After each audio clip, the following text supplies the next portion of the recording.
Hello students, welcome to my YouTube channel. और आज हम करें क्लास 10 मैथमेटिक्स की वर्कशीट नंबर 37 जो आपकी 28 सितंबर की वर्कशीट है। इसके अंदर जस्ट आपको इंट्रोडक्शन टू ट्रिग्नोमेट्री जितना भी हमने किया है उसके कुछ क्वेश्चंस दिए हैं, हमने उनको सॉल्व करना है।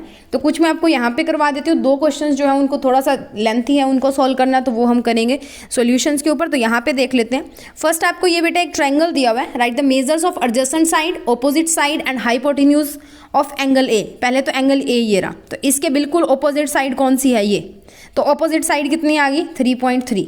हाइपोटेन्यूज बेटा सबका सेम ही रहता है, तो एग्जाम के अंदर इसकी कंफ्यूज होने की जरूरत नहीं है, चाहे वो सी का निकालना हो, चाहे वो ए का निकालना हो, चाहे बी का।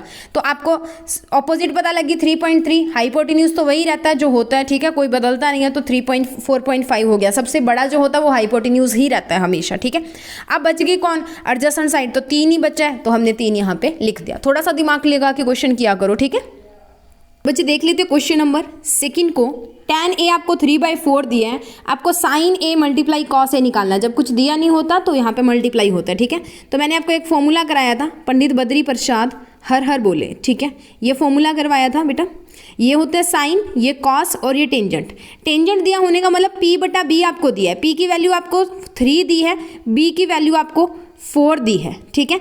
आप यहाँ से पाइथागोरस लगाओगे तो आपके पास h की वैल्यू 5 आ जाएगी। सबसे पहले h की वैल्यू आपने निकालनी है। अब देखो इसने बोला है कि साइन a निकालना है, तो p/h, तो साइन कितना आ गया हमारे पास 3/5। सिमिलरली b/h करेंगे तो cos आ जाएगा, यानी कि 4/5। दोनों को मल्टीप्लाई किया, 12/25 हमारा आंसर आ गया, ठीक है। नेक्स्ट बात करते हैं क्वेश्चन नंबर 3 की। x tan 45 degree sine 30 degree is equal to cos 30 degree और tan 30 डिग्री हमें दिया है। x की वैल्यू निकालनी है, तो जस्ट वैल्यूज पुट कीजिए। देखो x को एज इट इज रखना है, tan 45 1 होता है, sin 30 डिग्री 1/2 होता है। आपको टेबल बनवाया था एक, उसमें आता है ये। cos 30 डिग्री √3/2 होता है, ठीक है। और उसके बाद में tan 30 डिग्री 1/√3 होता है। √3 से √3 गया, क्या बच गया, x/2 इज इक्वल टू 1/2। 2 से 2 कैंसिल कर दो, x इज इक्वल टू कितना आ गया, 1 आ गया, ठीक है। चाहे आप क्रॉस मल्टीप्लाई करके वैसे कैंसिल कर दो, चाहे ऐसे कैंसिल कर दो, आपका आंसर आएगा 1 के इक्वल, ठीक है। Next moving on to the sine square b is equal to sine 2 sin b। आपको इक्वल प्रूव करना है, ठीक है। यानी कि b की वैल्यू कितनी होनी चाहिए कि ये दोनों इक्वल हों। बेटा देखो, आपने एक ऐसी वैल्यू उठानी है साइन की, ठीक है, जिसका अगर हम स्क्वायर भी कर दे तो वो वैसे ही रहे, और जिसका अगर हम किसी चीज़ से मल्टीप्लाई कर दे तो भी वो वैसी रहे, ठीक है। तो या तो वो 1 बनता है ना, कि 1 का स्क्वायर कर दो तो भी वो उतना ही रहेगा, पर 1 को जब 2 से मल्टीप्लाई करोगे तो वो 2 बन जाता है। वो हम अब लेके चलते हैं। अगर हम 0 ले ले, साइन को 0 ले ले, 0 का स्क्वायर भी 0 होता है, और 0 को 2 से मल्टीप्लाई करोगे तो भी 0 आएगा। तो हमारा b इक्वल टू कितना आ जाएगा, 0 डिग्री। तो option number D is correct, that is 0 degree.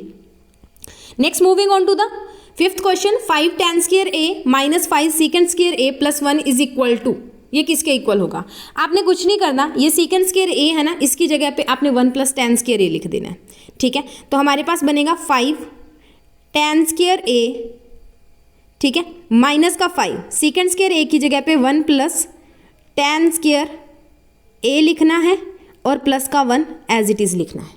अब इसको अंदर मल्टीप्लाई करो, देखो ये बन गया 5, और ये बनेगा, इसको इधर मल्टीप्लाई किया तो प्लस का tan स्क्वायर a, तो माइनस का tan स्क्वायर a और प्लस का tan स्क्वायर a, ये दोनों एक दूसरे से खत्म हो जाएंगे, ठीक है। और बचा क्या हमारे पास, -5 + 1 बचेगा। -5 + 1 बचा, तो 5 माइनस का है तो +1 करोगे तो आपका आंसर कितना आएगा, 4 आएगा माइनस का, ठीक है। कुछ नहीं करना बेटा, सीकेंड स्क्वायर a की जगह पे 1 + tan स्क्वायर a पुट कर दो, ठीक है, आपका आंसर आ जाएगा, okay. Next moving on to the question number 6। y sin 45 degree cos 45 degree is equal to tan square 45 degree minus cos square 45 degree. y की वैल्यू निकालनी है, तो y sin 45 डिग्री होता है बेटा 1/√2, ठीक है, और cos 45 डिग्री भी सेम होता है 1/√2 is equal to tan 45 degree होता है 1, और minus cos square 30 degree, cos 30 degree होता है √3/2, और उसका हमने क्या कर देना है, स्क्वायर।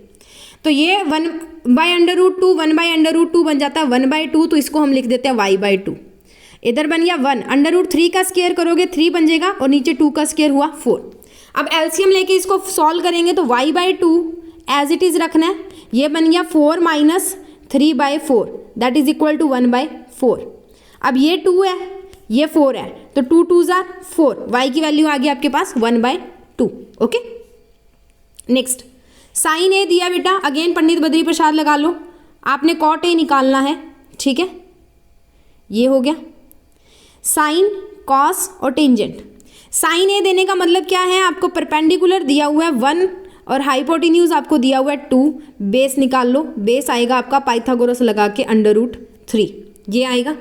अब बेस कितना है √3 और परपेंडिकुलर कितना है 1, तो यहाँ पे देखो कॉट थीटा क्या होता है, tan का उल्टा, यानी कि बेस अपॉन परपेंडिकुलर, बेस हमारा आ रहा है √3 और परपेंडिकुलर है 1, तो option number C is our correct option, ठीक है। नेक्स्ट अगेन आपको वही चीज़ दी है, साइन थीटा दिया हुआ है, तो फिर वही फॉर्मूला लगेगा पंडित बद्री प्रसाद वाला, ठीक है, हर हर बोले, यही फॉर्मूला, ये साइन है, ये कॉस और ये टेंजेंट, हमने टेंजेंट निकालना है, तो p/h हमको दिया हुआ है, p की वैल्यू a दी हुई है, h की वैल्यू हमें b दी हुई है, तो अगर हम b निकालेंगे तो that b is equal to √b² minus a², Pythagoras लगा लेना बेटा, b आ जाएगा, tan क्या होता है p/b, यानी कि a upon √b² minus a², आपका आंसर आ जाएगा।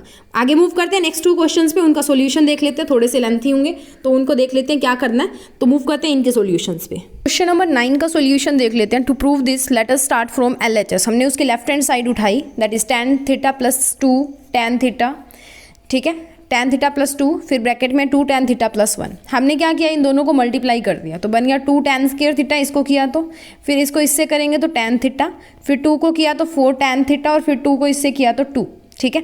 तो अब आपने यहाँ पे सिर्फ सॉल्व करना है बेटा, देखो यहाँ पे ये जो है दोनों ये और ये, यहाँ से मैं जो है वो 2 बाहर निकाल लूँ, ठीक है, तो 2 1 + tan² थीटा बच गया, ठीक है, और यहाँ पे हमारे पास क्या बच गया, देखो मैं इन दोनों में से एक तो ये वाला आपको दिख रहा है और एक ये दिख रहा है, इन दोनों में से 2 मैं बाहर निकाल लेती हूँ, tan theta plus 4 tan theta तो 5 tan थीटा बन गया, इसमें से मैंने 2 बाहर निकाला तो 1 + tan² थीटा किसके बराबर होता है, sec² थीटा के प्लस 5 tan थीटा के, तो आगे हमारी LHS is equal to RHS, तो हमारा प्रूव हो गया आंसर यहाँ पे, ठीक है।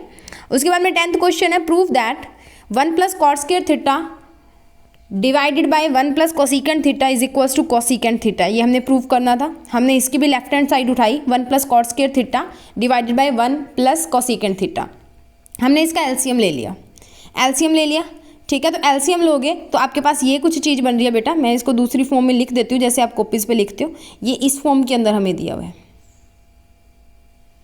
ठीक है। तो अगर मैं इसका एलसीएम लेती हूँ तो ये 1 इधर जाके इसके साथ आएगा ही आएगा, तो ये बन गया 1 + cosecant थीटा, और cot थीटा को क्या लिख सकते हैं हम, cosecant² थीटा -1 लिख सकते हैं, मैंने लिख दिया, नीचे denominator 1 + cosecant theta as it is. अब देखो यहाँ पे cosecant थीटा मैं बाहर निकाल लूँ तो अंदर क्या बचा, इसमें से और इसमें से, ठीक है, 1 से 1 तो कैंसिल हो गया, 1 और -1 तो 0 हो गए खत्म, इन दोनों में से मैंने cosecant थीटा बाहर निकाला तो 1 + cosecant थीटा, डिनोमिनेटर में भी 1 + cosecant थीटा, इससे ये कैंसिल हुआ, आंसर कितना आ गया आपका cosecant थीटा, ठीक है। सो इसी के साथ हमारी ये जो वर्कशीट है यहाँ पे खत्म होती है, ये क्वेश्चन नंबर 10 यहाँ से देख लें, और 9 में आपको दोबारा दिखा देती हूँ, ये रहा क्वेश्चन नंबर 9, बाकी के क्वेश्चन हम वर्कशीट के ऊपर डिस्कस कर चुके हैं। सो यहाँ पे हमारी वर्कशीट जो है वो खत्म होती है।